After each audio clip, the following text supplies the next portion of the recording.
Alhamdulillahi Rabbil Alamin. Wabihi nasta'in ala umuri dunya wad din. Asyhadu an la ilaha illallah wahdahu la syarika lah. Wa asyhadu anna Muhammadan abduhu wa rasuluh.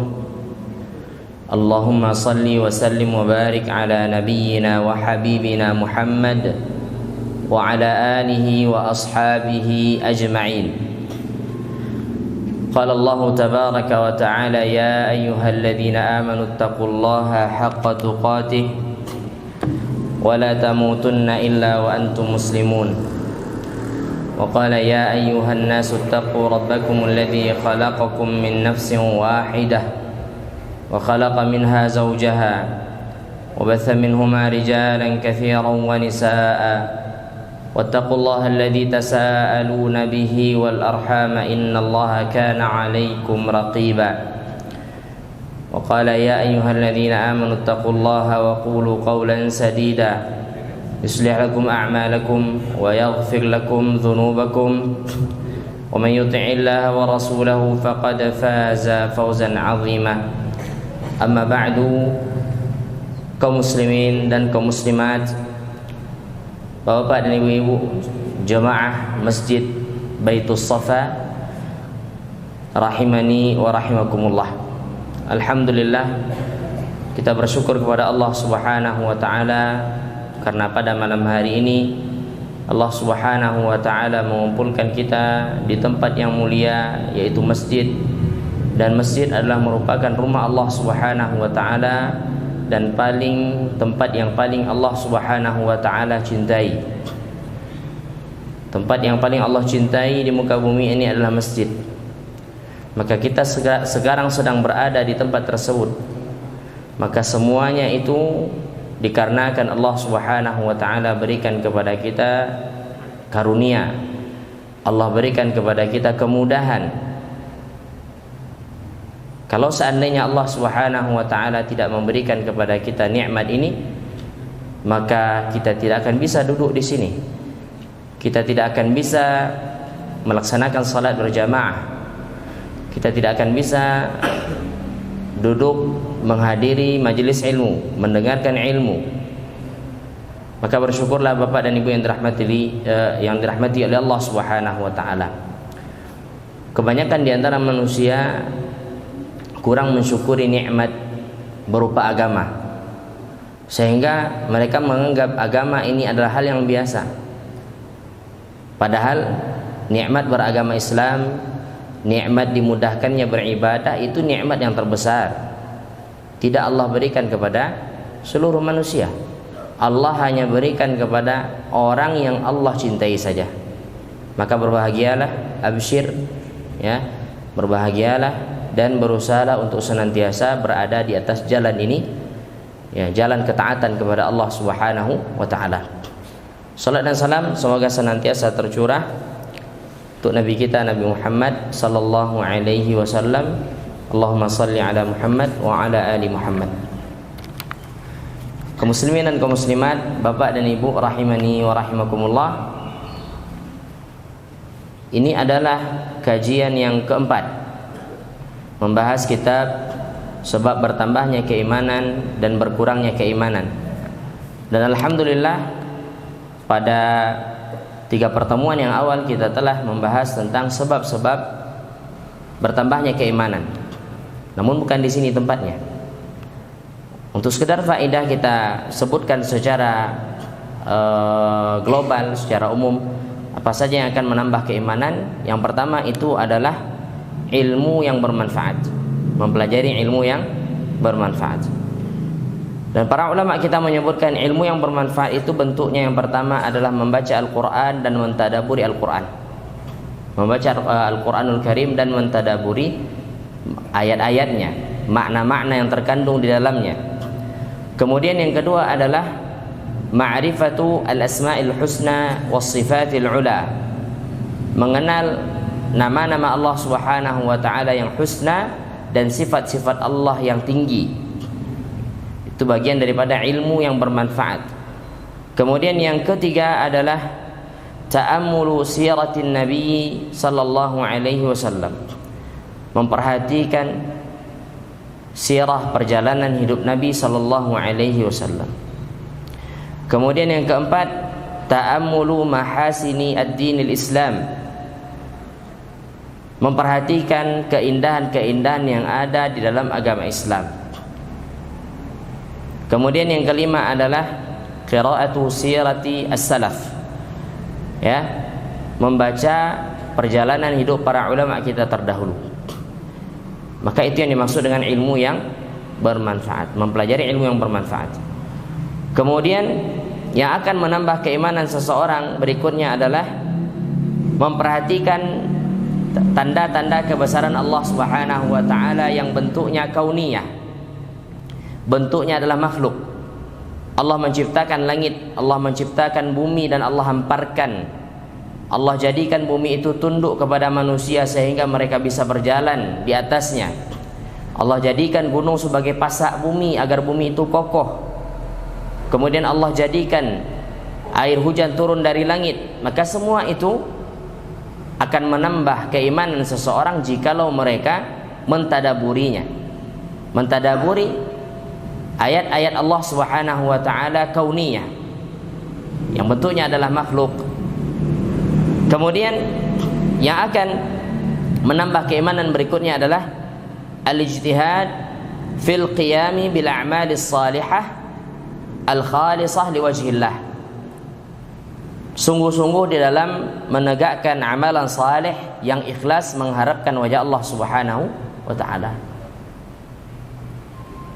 Dan amalan itu terbagi tiga, ada bentuk amalan hati, ada bentuk amalan lisan, dan ada bentuk amalan anggota badan.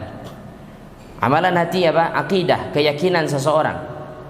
Bagaimana dia mentauhidkan Allah, bagaimana dia bertawakal kepada Allah Subhanahu wa taala, bagaimana dia bersabar, bagaimana dia berharap hanya kepada Allah.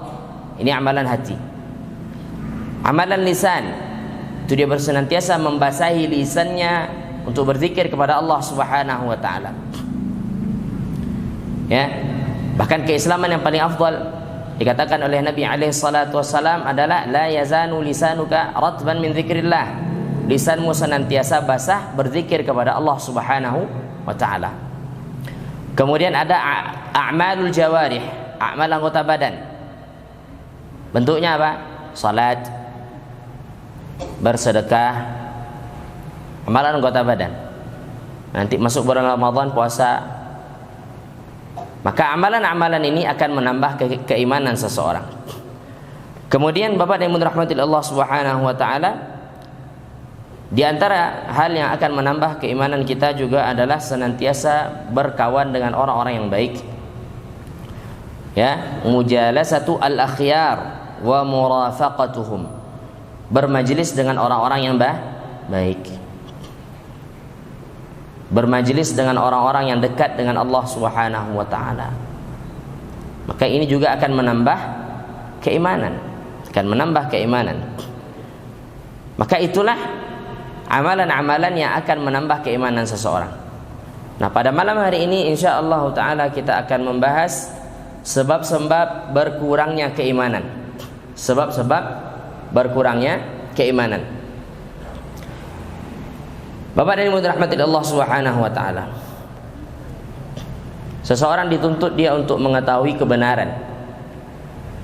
Kalau seandainya dalam masalah hal yang akan menambah keimanan, seorang dituntut untuk mengetahuinya agar dia bisa laksanakan, agar dia bisa praktekkan dalam kehidupan sehari-hari. Dan begitu pula dia juga dituntut untuk mengetahui apa saja yang akan mengurangi keimanannya. Bukan untuk melaksanakannya, namun untuk memberikan batasan tameng antara dirinya dan apa yang akan mengurangi keimanannya. Sebagaimana para salaf kita mengatakan, araftu syarra la li syarri walakin li tawaqqihi wa man la ya'rif syarra minal khairi waqa'a fihi. Aku mengetahui keburukan bukan untuk melakukan keburukan, akan tetapi untuk membentengi diri darinya, membentengi diri darinya. Dan siapa yang tidak mengenal mana yang buruk dan mana yang baik, maka dia akan terjerumus kepada yang buruk.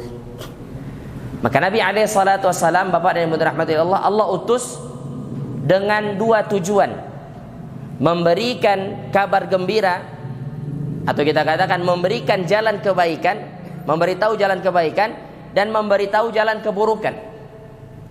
Allah Subhanahu wa taala juga demikian di dalam Al-Qur'an. Kalau ingin tahu jalan kebaikan maka ada dalam Al-Qur'an. Kalau ingin mengetahui jalan-jalan keburukan juga ada dalam Al-Qur'an. Allah Subhanahu wa taala terangkan seluruhnya. Dan kita mengetahui jalan keburukan bukan untuk berjalan di atasnya, tapi apa? Untuk memfilter diri, untuk membatasi diri agar kita tidak melakukan keburukan tersebut. Bapak yang dirahmati Allah Subhanahu wa taala, Nabi alaihi salatu wasallam bersabda dari Hudzaifah ibnul Yaman, Hudzaifah ibnul Yaman berkata, Hudzaifah ibnul Yaman berkata, kana as-sahabatu yas'aluna Rasulullah sallallahu alaihi wasallam 'anil khair. Dahulu para sahabat bertanya kepada Rasulullah sallallahu alaihi wasallam tentang kebaikan. Wa kuntu as'aluhu 'anil syarri makhafata an yudrikani. Aku, kata Hudzaifah ibnul Yaman, bertanya kepada Rasulullah sallallahu alaihi wasallam tentang keburukan, makhafata an yudrikani, khawatir keburukan itu datang kepadaku. Kalau keburukan itu datang kepada kita, maka kita bisa mengenal, oh ini keburukan, saya tidak boleh lakukan, saya tidak boleh amalkan karena ini keburukan. Maka ini konsep dalam beragama: mengetahui kebenaran untuk berjalan di atasnya, mengetahui keburukan untuk menghindar darinya. Maka mempelajari sebab-sebab yang akan mengurangi keimanan adalah suatu yang mesti harus dimaklumi oleh setiap orang. Karena sebagian orang menyangka amalan yang dia kerjakan akan menambah keimanan, ternyata tidak, justru akan mengurangi keimanan dia.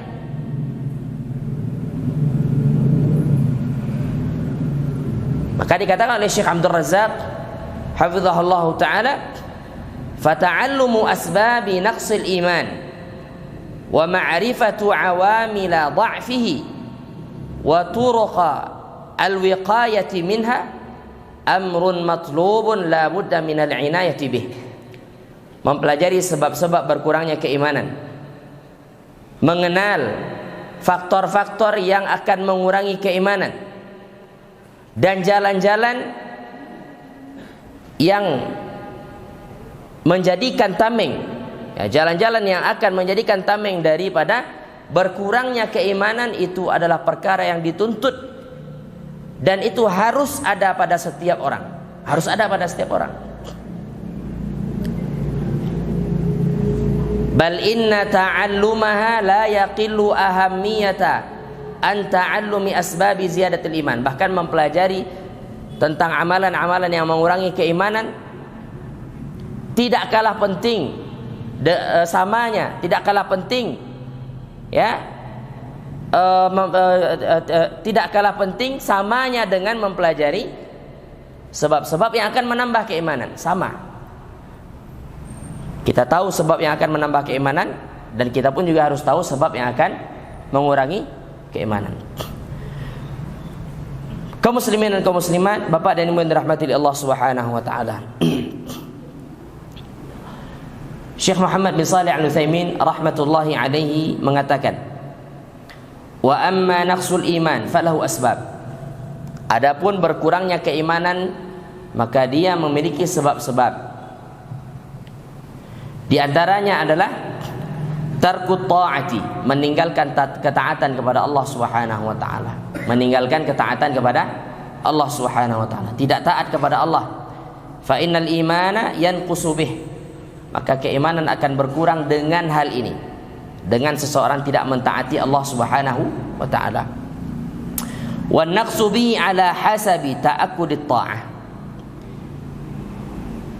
Berkurangnya keimanan tergantung dengan kadar taat seseorang.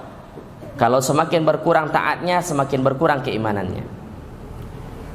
semakin taat dia kepada Allah akan semakin bertambah keimanannya. Bahkan keimanan itu bisa saja hilang, tidak lagi berkurang, hilang daripada diri seseorang, tidak lagi dikatakan sebagai orang yang beriman. Iman, Bapak dan Ibu yang dirahmati Allah Subhanahu wa taala, itu ada kalanya dia habis dari diri seseorang. Kalau seandainya dia senantiasa mengurangi dan mengurangi keimanannya dengan amalan keburukan, dengan tidak mentaati Allah Subhanahu wa taala. Dikatakan oleh Syekh Muhammad bin Shalih Al-Utsaimin, seperti orang yang meninggalkan salat secara keseluruhan, tidak pernah salat. Maka orang ini tidak dikatakan sebagai orang yang beriman. Tidak dikatakan sebagai orang yang beriman. Kenapa? Karena dia meninggalkan salat secara keseluruhan. Maka Nabi SAW mengatakan, di antara bentuk kekufuran adalah seorang meninggalkan salat. Maka itu di antara contoh yang disebutkan oleh Syekh Muhammad bin Shalih Al-Utsaimin rahimahullah taala. Yadullu ala dzalika. Hal tersebut ditunjukkan oleh ayat Allah taala berfirman, qad aflaha man zakkaha wa qad khaba man dassaha. Sungguh telah beruntung orang yang mensucikan dirinya dan merugi orang yang mengotori dirinya. Maka di sini ada dua hal Allah sebutkan. Ada orang yang mensucikan diri dan ada orang yang mengotori dirinya, jiwanya. Maka ini adalah nas Al-Quranul Karim yang menunjukkan bagaimana pentingnya ketaatan dan menjaga ketaatan. Bukan hanya ketaatan saja, tapi harus dijaga. Banyak orang bisa melakukan ketaatan, namun apa? Dia tidak bisa menjaga. Sekarang dia taat, besok belum tentu. Maka menjaga ketaatan itu yang sulit. Adapun yang sekedar melakukan ketaatan, mungkin sebagian orang bisa. Tapi istiqamah di atas ketaatan, maka ini butuh kepada upaya yang lebih. Dia butuh kepada tenaga yang lebih, keseriusan. Bapak yang dirahmati Allah Subhanahu wa taala. Wa anna hadza min a'zami asbab tazkiyatin nafs. Bahwasanya ini ketaatan ini adalah sebab yang paling besar untuk mensucikan jiwa. Dan begitu pula sebaliknya, meninggalkan ketaatan itu adalah sebab yang akan mengotori jiwa, terjerumus ke dalam maksiat. Maka itu adalah sebab kerugian bagi diri seseorang. Bapak yang dirahmati Allah Subhanahu wa taala, diriwayatkan dari salaf, di antaranya apa yang diriwayatkan oleh Al-Imam Qatadah rahimahullahu taala, bahwasanya dia berkata, man amila khairan zakkaha bi taatillah. Siapa yang mengerjakan amalan kebaikan, maka dia telah mensucikan dirinya dengan ketaatan kepada Allah. Melakukan kebaikan, maka dia akan mensucikan dirinya dengan ketaatan kepada Allah Subhanahu wa taala. Sebagian mereka mengatakan qad aflaha man zakka atau man zaka nafsahu bi'amalin salihin. Sungguh beruntung orang yang mensucikan dirinya dengan melaksanakan amalan-amalan yang saleh. Bapak dan Ibu, kalau seandainya awak ditanya apa kriteria amalan saleh, maka bagaimana cara kita menjawab? Dari mana tahu itu amalan saleh atau indah? Dari mana tahu? Dari Al-Quran, dari sunnah Nabi SAW. Jadi amalan saleh itu kalau seandainya terpenuhi dua syarat. Yang pertama dia ikhlas, dan yang kedua mencontoh kepada Nabi SAW. Harus dua ini Bapak dan Ibu. Kalau seandainya saleh itu hanya anggapan kita, namun tidak pernah diajarkan oleh Al-Quran dan sunnah, maka itu bukan amalan saleh. Bukan amalan saleh. Jadi yang dikatakan amalan saleh itu kalau seandainya awak mengerjakan ikhlas, kemudian apa yang awak kerjakan sesuai dengan apa yang diajarkan oleh Nabi SAW. Itu saleh. Tapi kalau seandainya awak mengerjakan ikhlas, tapi tidak pernah dicontohkan oleh Nabi, maka itu tidak soleh namanya. Atau apunan atau kerajuan sesuai dengan apunan yang diajarkan Nabi tapi tidak ikhlas, itu tidak juga soleh namanya. Nah, amalan soleh itu harus ada dua ini, sehingga nanti bapak dan ibu kita bisa bedakan, oh ini amalan soleh, ini tidak soleh. Sehingga apa? Timbangannya itu harus jelas dulu. Sebagian orang menimbang amalan soleh dengan perasaan, sebagian orang menimbang amalan soleh dengan kebiasaan yang terjadi di masyarakat. Maka ini tidak benar, karena kata-kata soleh ini adalah kata dalam agama Islam, maka harus dikembalikan kepada sang pembuat syariat, yaitu Allah Subhanahu wa ta'ala. Maka bapak dan ibu dirahmati Allah, nanti jangan sampai salah dalam mensucikan jiwa. Sebagian orang, ini mohon maaf, membuat metode-metode tertentu untuk mensucikan jiwa, yang metode itu tidak pernah diajarkan oleh Nabi Sallallahu Alaihi Wasallam. Maka kita katakan itu bukan amalan saleh. Itu tidak akan mensucikan jiwa, justru akan mengotori jiwa. Kemudian diriwayatkan dari Al-Imam Mujahid, dari Sa'id bin Jubair, dari Ikrimah,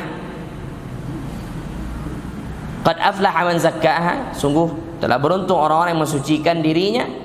Maknanya adalah man aslahaha, orang yang memperbaiki dirinya, orang yang memperbaiki dirinya. Kemudian Al-Imam Ibnul Qayyim rahimahullahu ta'ala menukil dari Al-Hasan Al-Basri bahwasanya beliau berkata, qad aflaha man zakka nafsahu fa aslahaha wa hamalaha ala ta'atillah. Sungguh telah beruntung orang yang mensucikan dirinya, dia perbaiki dirinya, dan dia bawa dirinya kepada ketaatan kepada Allah. Itu makna daripada qad aflaha man zakkaha. Ya, dia sucikan dirinya, dia perbaiki dirinya, dia bawa dirinya untuk taat kepada Allah Subhanahu wa ta'ala. Wa qad khaba man ahlakaha wa hamalaha ala ma'siyatillah. Dan sungguh akan binasa, akan merugi orang yang merusak dirinya, merusak jiwanya, dan dia bawa dirinya itu kepada maksiat. Dia bawa dirinya itu kepada maksiat, tidak mentaati Allah Subhanahu wa ta'ala. Kemudian Bapak dan Ibu dirahmati Allah, banyak perkataan para ulama kita tentang makna daripada qad aflaha man zakkaha wa qad khaba man dassaha. Kemudian sebab berkurangnya keimanan. Yang pertama,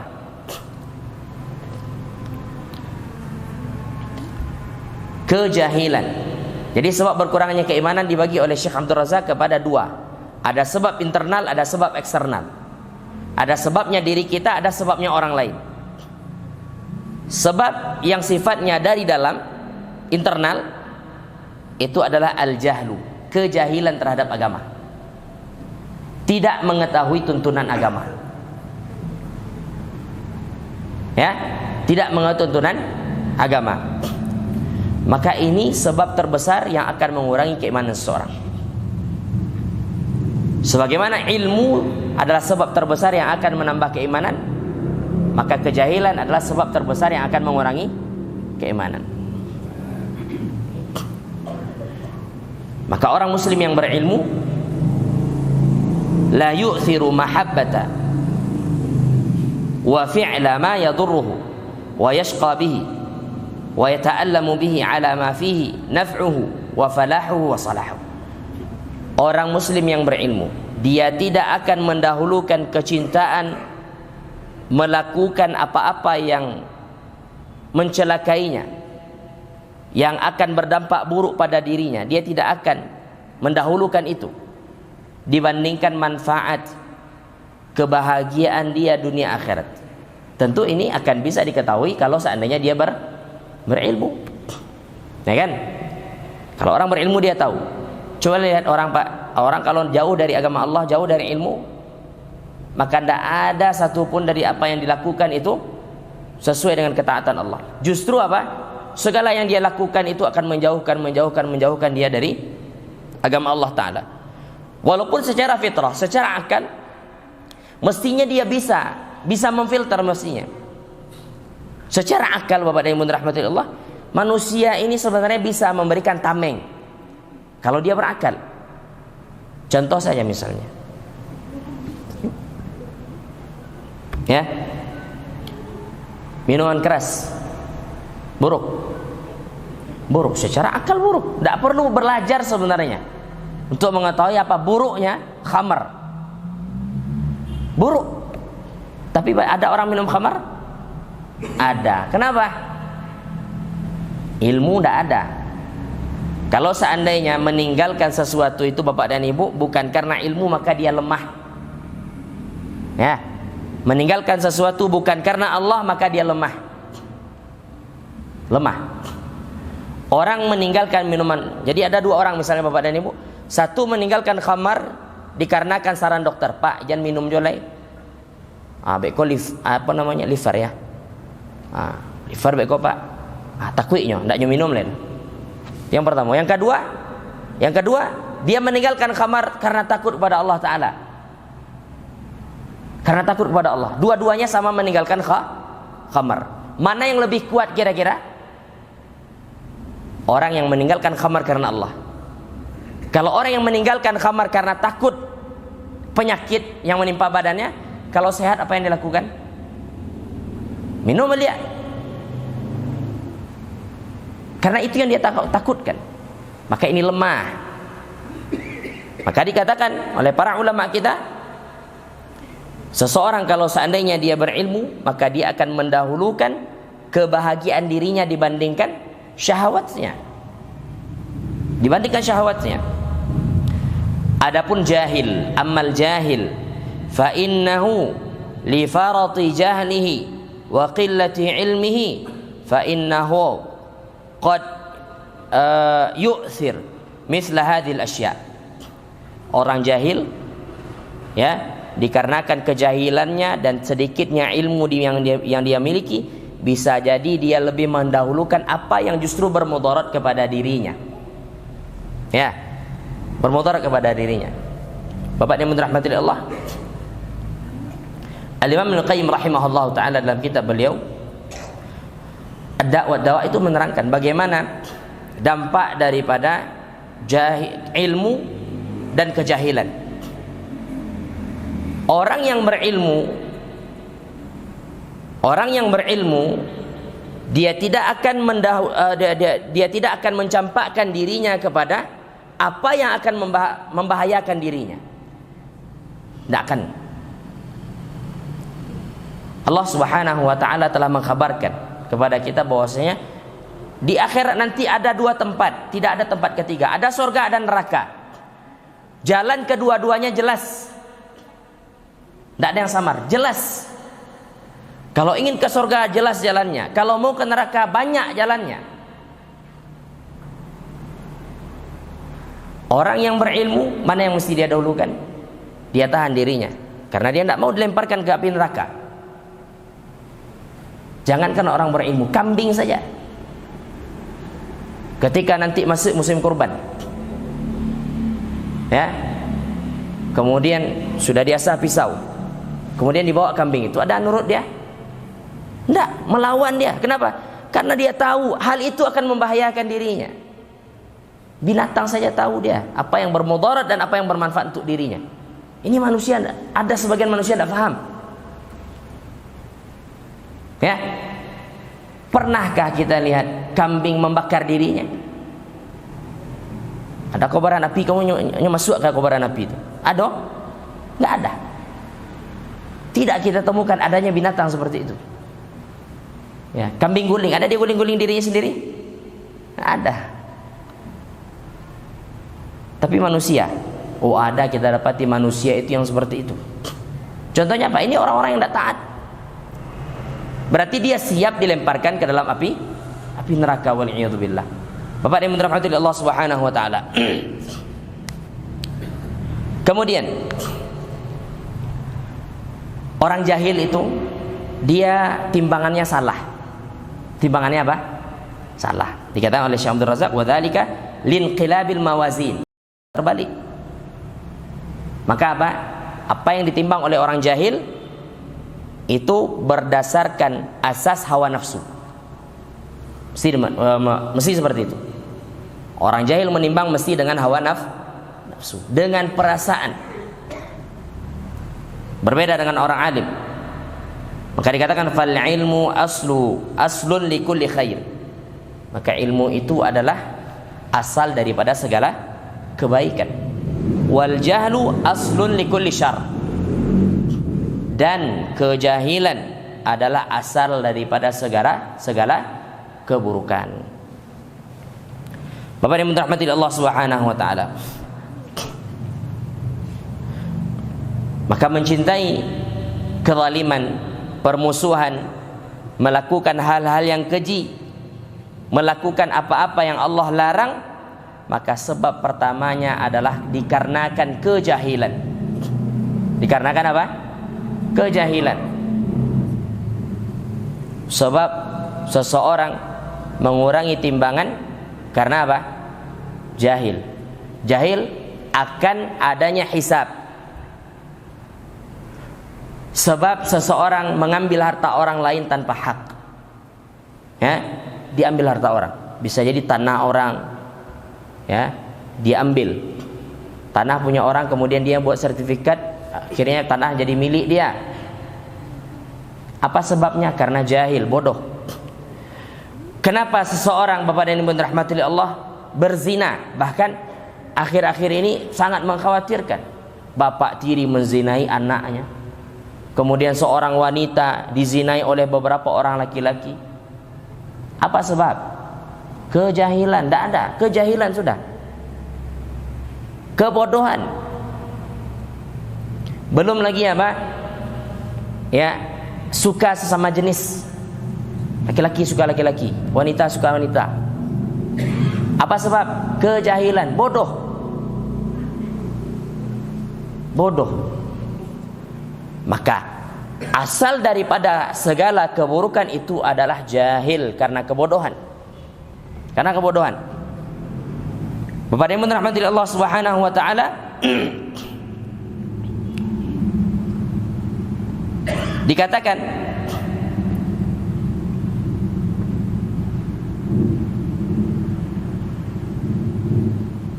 Al-Imam Al-Qayyim rahimahullahu taala mengatakan, waqad qila, dan sungguh telah dikatakan, inna fasadal qasdi min fasadil ilm. Baik. Ada dua istilah. Yang pertama adalah rusak maksud, dan yang kedua adalah rusak ilmu. Rusak maksud ini dalam artian apa? Tujuan dia belajar itu rusak, sehingga ilmu itu tidak manfaat untuk dia. Ya. Kemudian ada fasadul ilm. Ilmu yang dia tuntut itu ilmu yang rusak.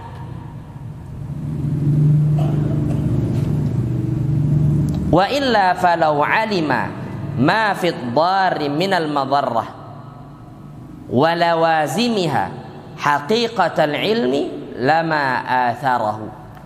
Kalau seandainya dia benar-benar mengetahui bahwasanya hal itu adalah mudarat dan dampak-dampak yang buruk yang akan dihasilkan, maka dia tidak akan lebih mendahulukan hal tersebut. Jadi Bapak yang dirahmati Allah, ada orang fasadul qasd, ada fasad al-ilm. Dua-duanya ini kerusakan sudah. Dua-duanya kerusakan. Kalau fasadul qasdi, tujuan dia rusak sudah. Tujuan dia rusak. Dia tidak ada tujuan. Mau ngapain dia hidup di dunia? Enggak ada tujuan. Enggak jelas. Kemudian ada fasadul ilm. Orang rusak ilmunya. Maka kedua-duanya ini dia akan lebih mendahulukan hawa nafsunya dibandingkan ilmu, dibandingkan ketaatan kepada Allah Subhanahu wa taala, dibandingkan ketaatan kepada Allah Subhanahu wa taala.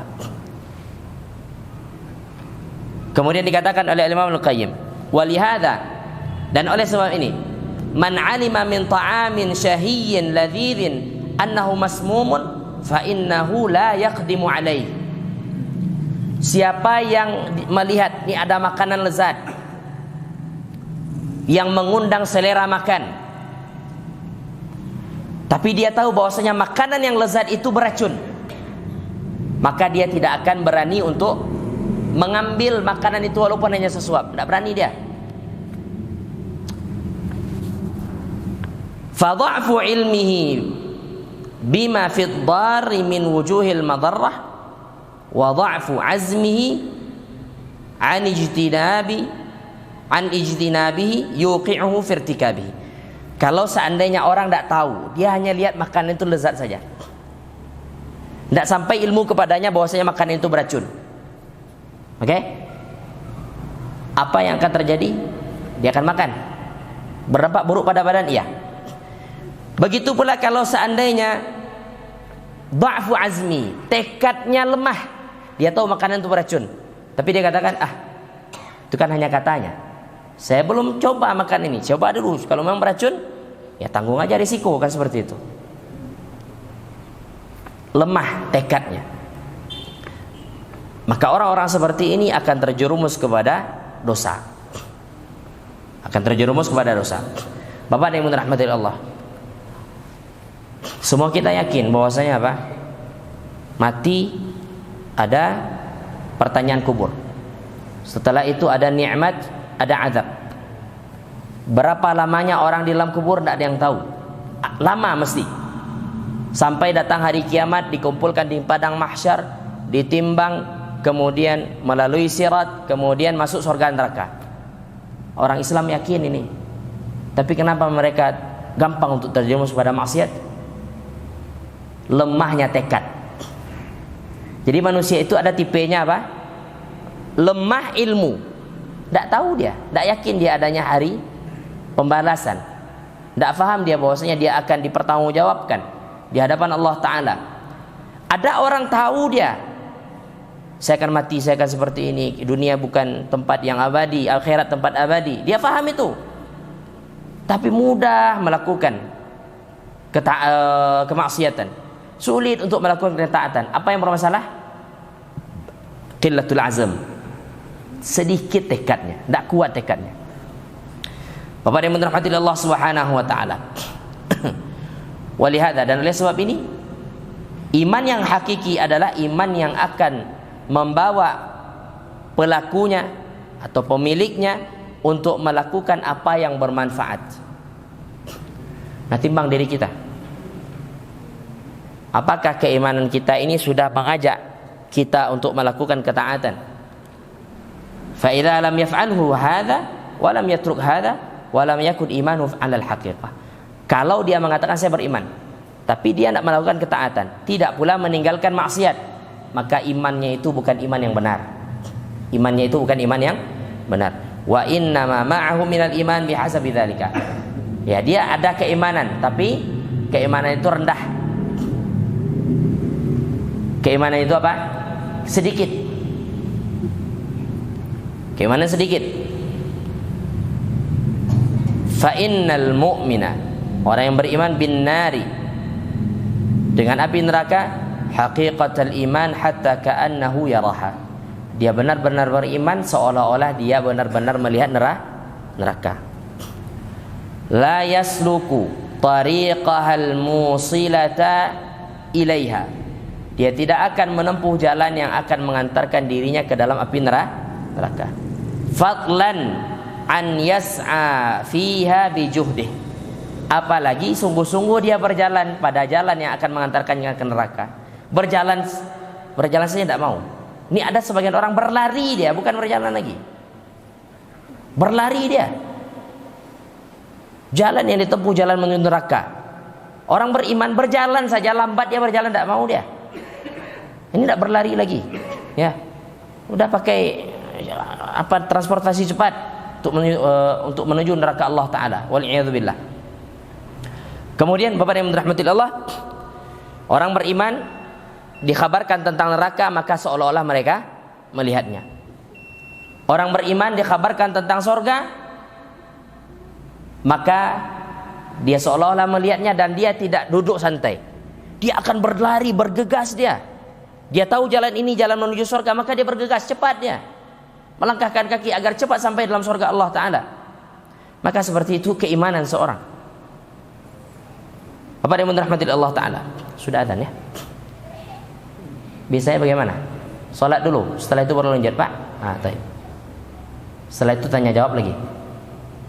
Tidak lanjut pengajiannya. Ya, terserah Ustaz saya lah Pak ya. Kalau Ustaz mau lanjut. Nah, kalau tidak ya kita cukupkan saja. InsyaAllah Ta'ala. Baik, kita tutup. InsyaAllah kita lanjutkan setelah salat Isya, mungkin dengan tanya jawab atau dengan pembahasan ini lagi. Sallallahu wasallam wa baraka ala nabiyina Muhammad wa ala alihi wa sahbihi ajma'in. Subhanakallahumma bihamdika asyhadu an la ilaha illa anta astaghfiruka wa atubu ilaik. Assalamualaikum warahmatullahi wabarakatuh.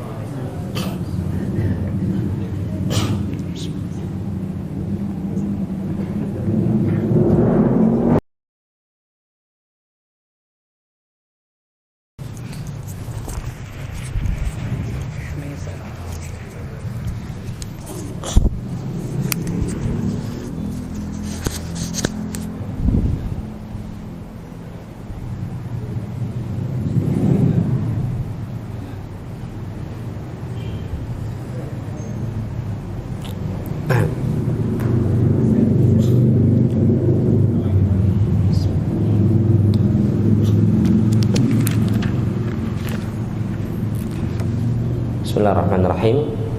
Assalamualaikum warahmatullahi wabarakatuh. Alhamdulillah wassalatu wassalamu ala Rasulillah wa ala alihi wa ashabihi wa mawalah wa la hawla wa la quwata illa billah, amma ba'd. Kaum muslimin dan kaum muslimat, Bapak dan Ibu yang dirahmati Allah Subhanahu wa taala. Tadi kita telah membahas tentang bagaimana dampak buruk daripada kejahilan.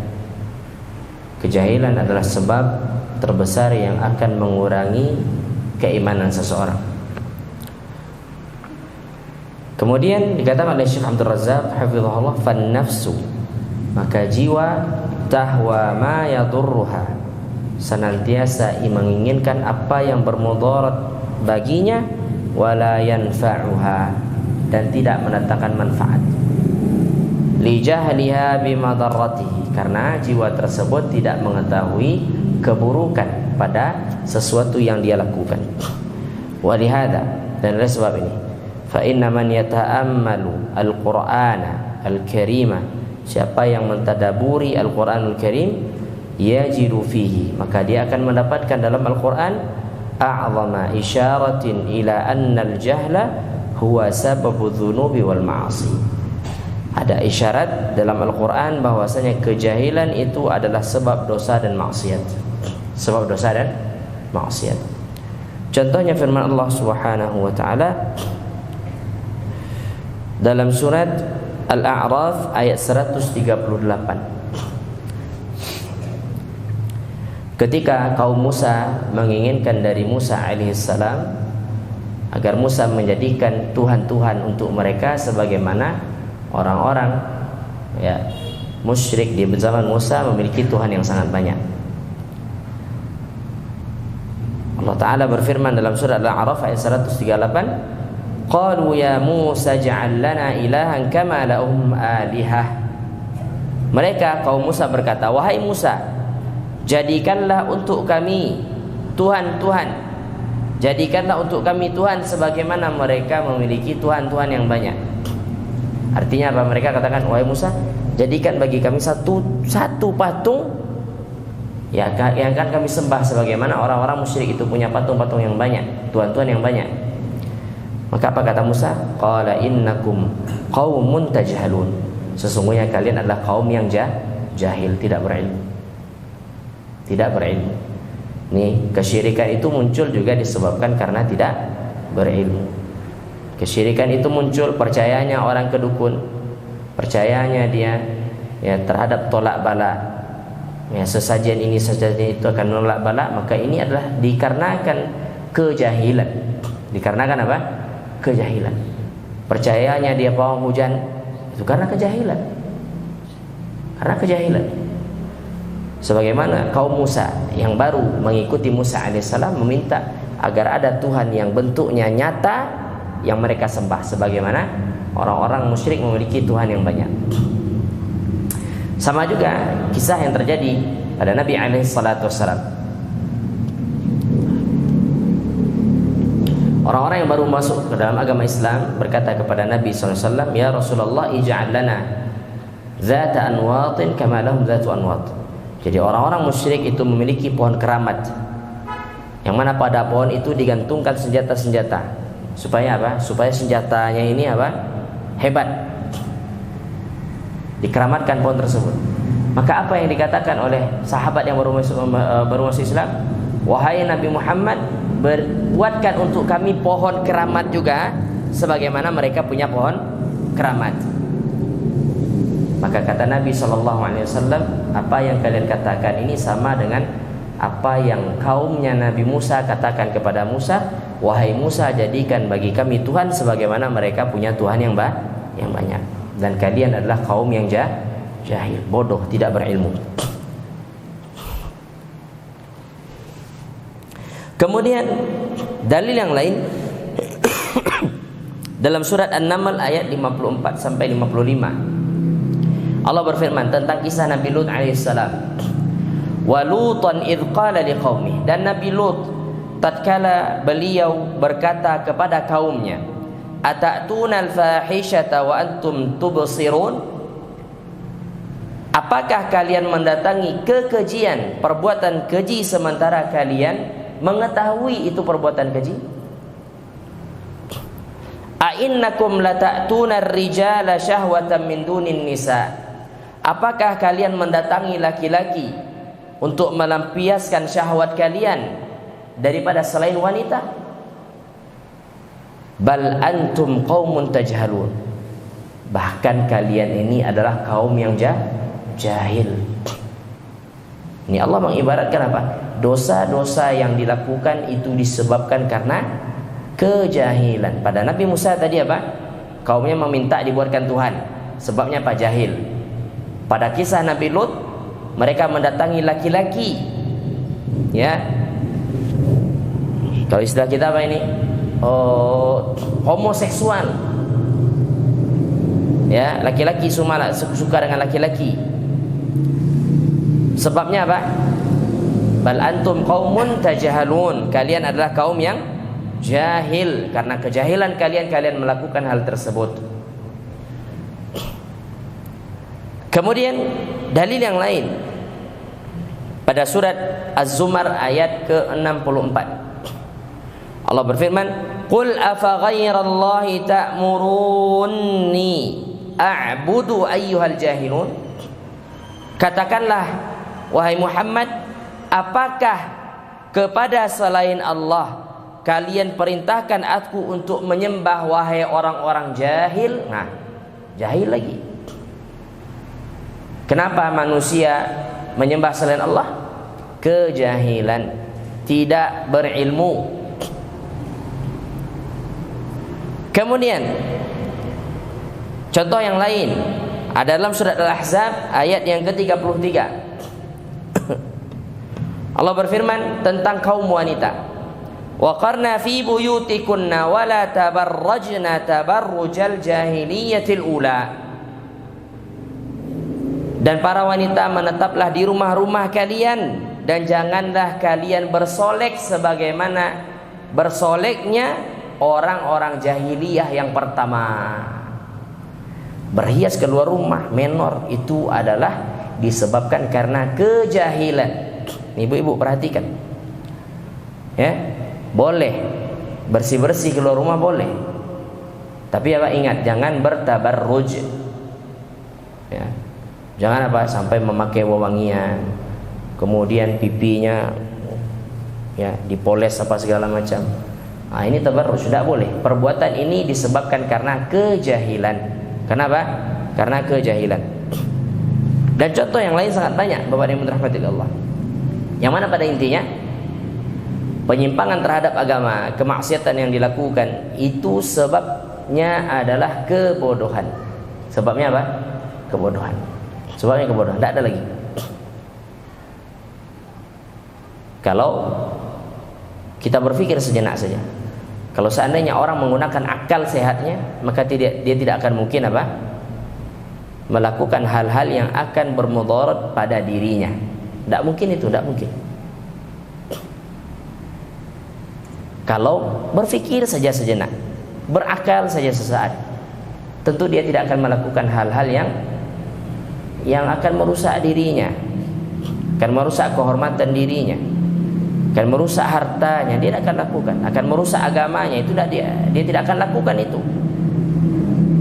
Tapi yang namanya nafsu itu senantiasa menggiring orang untuk melakukan maksiat. Itu hawa nafsu tadi. Makanya apa? Setiap manusia itu ada bagian keburukannya, ada tuh. Ya. Setiap manusia itu ada bagian keburukan. Makanya Allah Subhanahu wa taala tidak menginginkan pada manusia ini adanya al-ismah. Apa itu? Maksum, tidak pernah melakukan dosa. Itu tidak akan kita temui pada manusia. Manusia itu tabiatnya apa? Bodoh. Tabiat manusia itu tidak mengetahui, jahil. Maka oleh sebab itu Allah Ta'ala turunkan Nabi, Allah utus Rasul, Allah turunkan Al-Quran sebagai apa? Menuntun kita-kita yang bodoh ini agar kita sampai kepada tujuan. Kalau kita ini Allah ciptakan dalam keadaan bodoh Bapak dan Ibu, kemudian dilepaskan begitu saja, kira-kira apa yang terjadi? Sudah menentukan jalan surga masing-masing. Kan seperti itu jadinya. Bagian boko jalan surga mbok. Ya kan? Sementara surga itu kan satu, Allah ciptakan. Ada surga dan neraka. Maka itu sebab yang pertama, itu yang kita bahas dulu. Nah, ini sebab yang paling besar yang akan mengurangi bahkan menghilangkan keimanan pada diri seseorang. Wallahu ta'ala alam. Itu yang bisa kita bahas pada malam ini. Ada yang ditanyakan Bapak dan Ibu? Tidak ada. Tidak ada. Ada yang ditanyakan Pak? Tidak ada. Lama-lama Ustaz. Nah, lama-lama. Baik, buat sudahi lah. Semoga nanti bisa kita lanjutkan. Dan Bapak yang dirahmati Allah, ilmu agama ini penting. Kalau seandainya kita tidak luangkan waktu, maka kita termasuk daripada orang-orang yang seperti tadi. Kita sangka baik, ternyata buruk. Kita sangka bagian daripada agama, ternyata bukan. Maka ini pentingnya kita belajar. Penting kita duduk di sini, kita belajar bersama-sama. Kita buka Al-Quran, kita buka hadis Nabi, kita buka kitab-kitab para ulama kita, agar kita tahu ini jalan-jalan yang akan mengantarkan kita ke surga. Benar, ini jalan yang akan mengantarkan kita ke surga. Nah, agar kita tahu itu dan kita bisa tempuh. Kalau seandainya kita tidak mau duduk, tidak mau belajar, maka jalan surga itu akan kita tentukan lewat apa? Nafsu kita, lewat perasaan kita. Maka ini akan berbahaya. Jangan sampai kita sangka kita akan menuju surga, ternyata jalan yang kita tempuh justru mengantarkan kita ke dalam neraka Allah Subhanahu wa ta'ala. Maka senantiasa hadir, senantiasa rutinkan pengajian-pengajian seperti ini. Sabar dalam belajar. Ya. Walaupun kita mesti capek, sakit pinggang ya, udah tua-tua ini sakit pinggang. Kemudian menahan lapar, malahan rasakan tuh, maka mesti bersabar, mesti bersabar. Semoga yang kita sampaikan pada malam hari ini bermanfaat. Terlebih dan terkurang saya mohon maaf. Kepada Allah Subhanahu wa taala saya meminta ampun. Wa sallallahu wa sallama wa baraka ala nabiyyina Muhammad wa ala alihi wa sahbihi ajma'in. Subhanakallahumma wa bihamdika asyhadu an la ilaha illa anta astaghfiruka wa atubu ilaik. Assalamualaikum warahmatullahi wabarakatuh.